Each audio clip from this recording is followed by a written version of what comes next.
Goed. De komende 2 weekenden staat Hulsberg in het teken van de paardensport.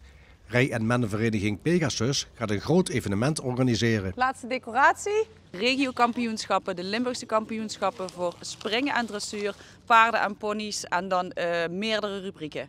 Doen behoorlijk wat paarden en berijders mee, hè? Ja, absoluut, absoluut. Het was even spannend, want het is natuurlijk de eerste keer dat wij dit weer hier gaan doen. Ons eerste evenement. De eventing is wel bekend vanuit onze club. Nu het eerste Limburgse kampioenschap dat we hier op poten hebben gezet. En we verwachten toch zeker wel een royale 600 deelnemers over beide weekenden verdeeld. 2 paardensportdisciplines dus, en die worden apart van elkaar gehouden. We hebben dus dit weekend starten wij met het springen. Dat kunnen we hier achter ons zien. De parcoursbouwer is inmiddels gearriveerd. Zij gaan nu alle hindernissen opzetten. Dus dat gaat dit weekend gebeuren. En volgend weekend hebben wij de dressuur. En dat is eigenlijk meer het dansen met je paard. De vereniging hoopt op veel toeschouwers en mede daarom is de entree gratis. Maar bezoekersaantallen geven is moeilijk. Vooral het weer kan een remmende factor zijn, ook voor de paarden. Koffiedik kijken, weer is voor ons een hele belangrijke factor. Zowel voor deelnemers, ook bezoekers, zeker voor de paarden. Hitteprotocol zijn natuurlijk zaken die je zeker niet wil hebben. Dus als het zo blijft, dan zijn wij meer dan tevreden. Naast de leden mag Pegasus ook rekenen op vrijwilligers die helpen bij het evenement. Sommige leden worden zelfs voor verschillende taken ingezet.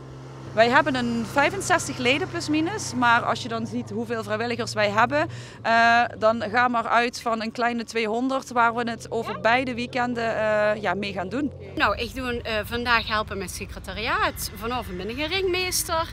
Morgen ben ik een jurylid. Volgende week vrijdag ben ik een poepshopper.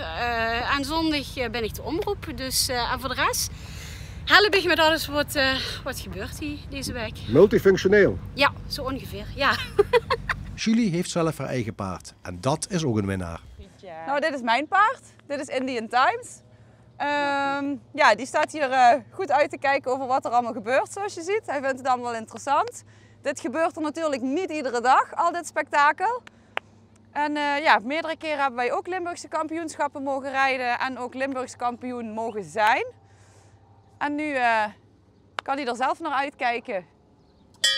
Kom allemaal kijken! De wedstrijd is geopend!